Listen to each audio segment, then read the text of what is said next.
여러분 안녕하십니까? 포항 MBC 뉴스입니다. 11월 첫날인 오늘도 맑은 날씨를 보이겠습니다. 10도 이상 크게 벌어지는 일교차에는 주의가 필요합니다. 조주경 기상캐스터입니다. 어느덧 11월의 첫날입니다. 가을이 깊어가고 있는데요. 오늘은 고기압의 영향권에 들면서 대체로 맑겠습니다. 일교차는 크게 벌어지겠습니다. 현재 경주의 아침 기온은 6.6도로 시작하고 있지만 낮 동안에는 20도를 웃돌면서 온화함이 느껴지겠습니다. 따뜻한 겉옷 챙기셔서 감기 걸리지 않게 조심해 주시기 바랍니다. 오늘 아침까지는 내륙을 중심으로 가시거리가 짧은 곳이 있습니다. 교통안전에 유의하시기 바랍니다. 이어서 자세한 오늘 날씨 보겠습니다. 오늘 아침 기온은 7도에서 12도 분포로 어제보다 1도에서 2도가량 높게 출발하고 있고요. 한낮에는 영덕과 울진이 20도, 포항과 경주 21도까지 오르면서 낮 기온은 어제와 비슷하겠습니다.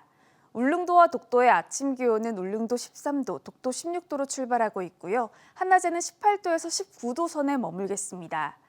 오늘 밤부터 동해의 먼바다를 중심으로는 풍랑특보가 발효될 가능성이 있습니다. 바다의 물결은 중부 해상에서 최고 3.5m, 남부 해상에서 1.5m로 일겠습니다. 이번 한 주 동안은 대체로 맑은 날씨를 보이겠지만 10도 이상 크게 벌어지는 일교차에는 주의가 필요합니다. 날씨였습니다. 포항시는 단계적 일상회복 1단계 시행에 따라 다중이용시설의 영업시간 제한을 대부분 해제한다고 밝혔습니다. 사적 모임은 백신 접종 여부와 관계없이 12명까지 허용되지만 식당과 카페에서는 칸막이를 설치하고 미접종자는 4명까지만 참석이 가능합니다. 또 유흥시설은 자정까지만 운영이 가능하고 실내 체육시설과 목욕탕의 경우 백신 패스가 도입됩니다. 주말 사이 경주 지역의 한 학교에서 집단 감염이 발생하면서 코로나19 확진자 수가 2자릿수를 기록했습니다. 경주시는 지난 30일 경주 시내 중학교 한 곳에서 집단 감염이 발생해 학생 6명과 교사 1명이 확진 판정을 받았고 해당 학교 등에 대해 전수조사를 벌였다고 밝혔습니다. 학교 관련 8명 등 경주에서는 주말 이틀간 10명이 확진 판정을 받았습니다. 한편 지난 29일 초등학생 1명이 확진된 포항에서는 다행히 추가 감염자가 발생하지 않았고 주점 관련 확진자만 추가로 나와 이틀간 확진자 4명을 기록했습니다. 포항 남부경찰서는 포항시청 공무원에게 정체불명의 액체를 뿌려 다치게 한 혐의로 60대 A씨에 대해 구속영장을 신청했습니다.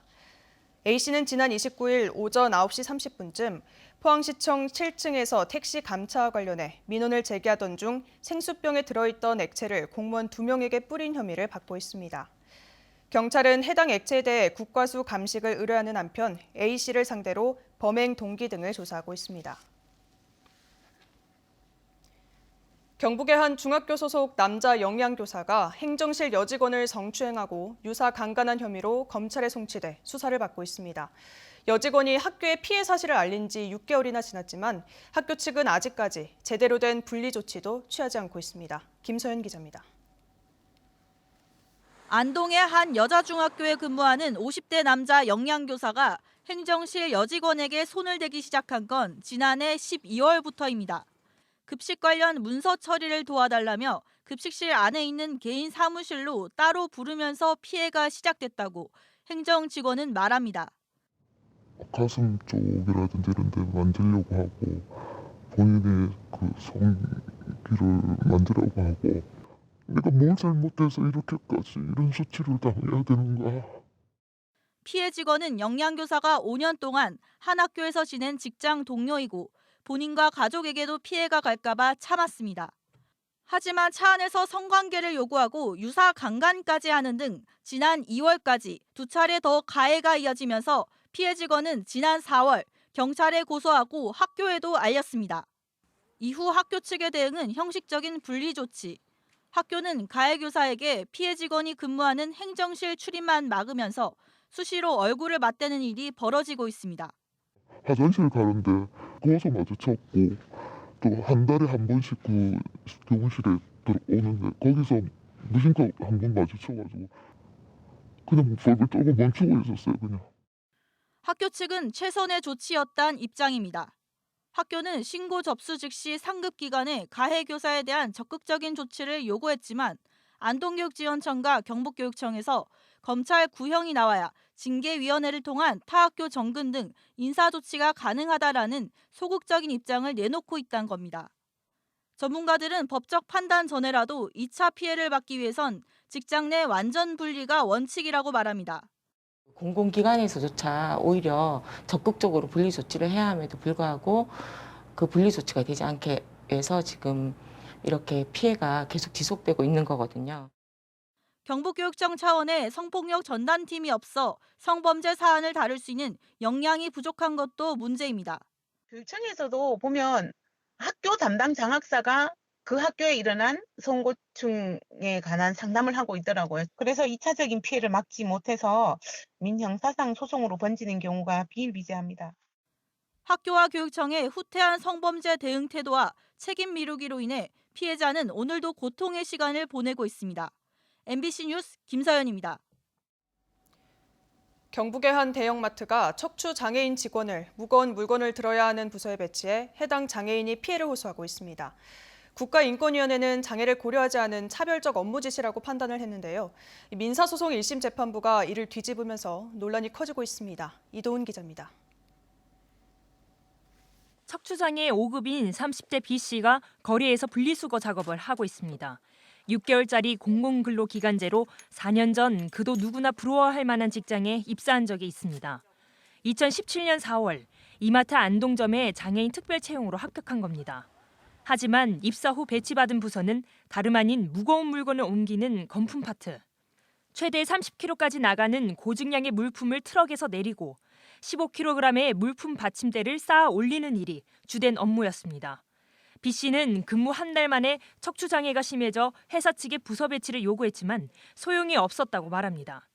혼자서 식단까지 했었습니다. 통증이 많이 심해서 건품 파트장한테 얘기를 해봤는데 그냥 외면당했습니다. 이후 병가를 내고 국가인권위원회에 진정을 낸 B씨. 인권위원회는 회사 측이 척추장애인이 물품 하역 작업을 수행하기 어렵다는 점을 알고도 업무 지시를 하고 이후 노동자의 업무 고충을 인지하고도 적절한 부서 이동이 없었다면서 장애인 차별금지법 위반이라고 판단했습니다. 인권위의 시정 공고에도 이마트 측이 이를 받아들이지 않으면서 B씨는 입사 1년 반 만에 사직해 민사상 손해배상을 청구했습니다. 이제 나름 정규직이다 보니까 제가 정년 퇴직까지는 생각을 하고 이제 갔었는데. 하지만 1심 재판부는 지난 5월 인권위와 정반대로 마트 측의 손을 들어주면서 현재 항소심이 진행 중입니다. 당시 대구지법 안동지원은 장애인의 병증이 근무로 인해 악화된 것으로 인정하기에 부족하고 건품 파트는 가벼운 물품을 다루는 등 단순 업무도 있어 장애인이 근무하기에 부적합한 부서라고 보이지 않는다라고 기각 사유를 밝혔습니다. 항소심 재판에 대해 이마트 측은 당시 B씨에게 단순 업무를 지시했다면서 재판 결과를 지켜보겠다고 밝혔습니다. 장애인 단체는 대기업 측의 주장만을 반영한 판결이라며 항소심에서는 균형 잡힌 판단을 촉구하고 있습니다. 장애인 차별이 아니라는 식으로 판단을 하면서 기각을 했는데 저희는 이게 납득할 수가 없는 결과라 생각을 하고요. 장애를 고려하지 않아서 작업 투입을 했고 장애인 차별금지법을 위반해서 벌어진 일인데. MBC 뉴스 이도훈입니다. 포항 여성회는 내일 포항 중앙아트홀에서 창작 판소리 박필근 견을 공연합니다. 창작 판소리 박필근 견은 경북 지역의 유일한 일본군 위안부 피해자 박필근 할머니와 가족의 생애를 다룬 작품으로 포항 여성회와 한터울, 이화 무용단 등이 참여합니다. 포항 여성회는 올해 94살을 맞은 박필근 할머니의 생애를 기념하고 일본군 위안부 문제 해결을 촉구한다고 밝혔습니다. 포항 지역의 중대형 상가 공실률이 20%를 넘는 것으로 나타났습니다. 한국부동산원이 발표한 3분기 중대형 상가 지역별 공실률에 따르면 포항 도심은 23.2%로 전국 평균 공실률 13.3%보다 10% 가까이 높고 경북 지역 평균인 19.3%와 비교해도 크게 높습니다. 포항시 북구 양덕동 상권의 중대형 상가 공실률이 18.1%로 영일대 해수욕장 상권은 21.6%입니다. 국민의힘 대선 후보 결정을 앞둔 마지막 주말, 대구 경북의 민심과 당심을 둘러싼 윤석열, 홍준표 두 후보 간의 접전은 더 가열됐습니다. 승세를 굳혔다는 홍준표 의원에 대해 윤석열 전 총장은 흔들리지 않는다로 응수했습니다. 김철우 기자입니다. 국민의힘 경상북도 당원과 주민들 만여 명이 홍준표 지지를 선언했습니다. 이 자리에서 지지자들은 홍준표 후보가 대구 경북에서도 윤석열 후보보다 큰 격차로 앞서기 시작했다며 이제부터 시작이라고 말했습니다. 홍준표 후보도 자신의 SNS에 대구 경북에서 지지가 반전되고 부산 경남과 호남은 압승, 서울 경기 백중우세로 승기를 잡았고 이제 경선에서 승리해서 국민과 당원이 바라는 정권 교체를 이루겠다고 밝혔습니다. 불과 일주일 사이 지역별 지지율이 오르기 시작하더니 그동안 윤석열 후보를 비판하던 민주당도 홍준표 후보에게로 화살을 돌리기 시작했습니다. 홍준표 후보의 지지율 고공행진 속 대구를 찾아 국민의힘 당원들과 만난 윤석열 후보는 흔들리지 않고 가겠다며 지지를 호소했습니다. 이 지역에서 태어나지는 않았습니다마는 결국 이 자리에 저를 오게 만드신 분들이 우리나라 국민들이고 그 중에서도 정권 교체를 가장 열망하는 우리 대구 시민 당원 동지 여러분들이십니다. 국민의힘 대통령 후보는 당원 50%, 일반 국민 50%로 결정되는 만큼 사실상 승패를 가를 수도 있는 TK 당심과 민심의 향방에 관심이 집중되고 있습니다. MBC 뉴스 김철우입니다. 포항시는 지진으로 큰 피해를 입은 포항시 북구 흥해시장에 문화 페스티벌 거리 조성을 추진합니다. 포항시가 추진하는 문화거리 조성 사업은 시장 도로에 하수도와 가로등을 정비하고 폭 2.5m 인도를 설치해 시장 이용 편의를 높이겠다는 계획입니다. 포항시는 또 상인들을 대상으로 설명회를 개최해 시장 경쟁력 강화와 지역 경제 활성화에 적극 나서기로 했습니다. 포항시는 이달부터 50대와 기저질환자, 얀센 접종자 등을 대상으로 추가 접종을 실시합니다. 이에 따라 대상자들은 오늘 오후 8시부터 온라인 예약을 한 뒤 15일부터 추가 접종을 받을 수 있고 SNS를 이용한 부스터샷 당일 예약도 이달 중순부터는 가능해질 전망입니다. 앞서 포항시는 60살 이상 고령층과 의료기관, 요양병원 종사자를 대상으로 추가 접종을 실시한 바 있습니다.